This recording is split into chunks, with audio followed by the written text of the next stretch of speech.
आपकी favourite cold drink company के पास कभी दुनिया की छठी सबसे बड़ी नेवी थी। जी हाँ, सही सुना आपने। मैं बात कर रहा हूं पेप्सी कंपनी की। लेकिन पेप्सी के पास ये नेवी थी क्यों? कोका कोला से लड़ने के लिए?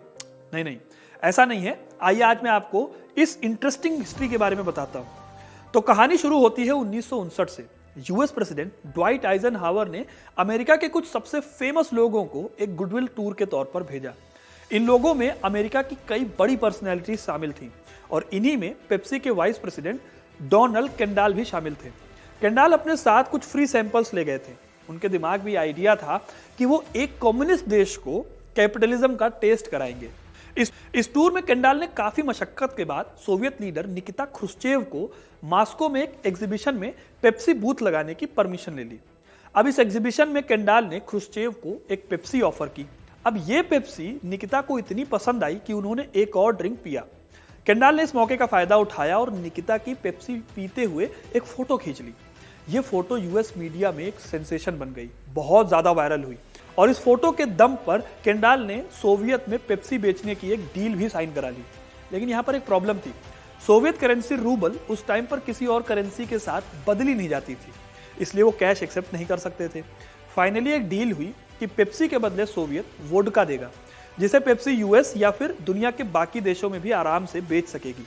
कुछ दिनों तक तो ये डील अच्छी चली, लेकिन फिर सोवियत में पेप्सी की डिमांड इतनी ज्यादा हो गई कि वोडका की सप्लाई भी उसके सामने कम बढ़ने लगी।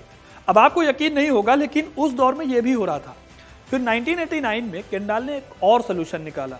उन्होंने कहा कि पेप्सी सोवियत के वॉरशिप्स को पेमेंट के फॉर्म में एक्सेप्ट करेगी। बिल्कुल सही सुना आपने, वॉरशिप्स, जैसे कि भारत का आईएनएस विक्रांत, वो वाले वॉरशिप्स बड़े बड़े जिसमें कि गन्स और मिसाइल्स होती हैं। अब ये डील भी इसलिए एक्सेप्ट कर ली गई क्योंकि तब तक कोल्ड वॉर खत्म हो चुकी थी और सोवियत को अब इन हथियारों की जरूरत नहीं थी।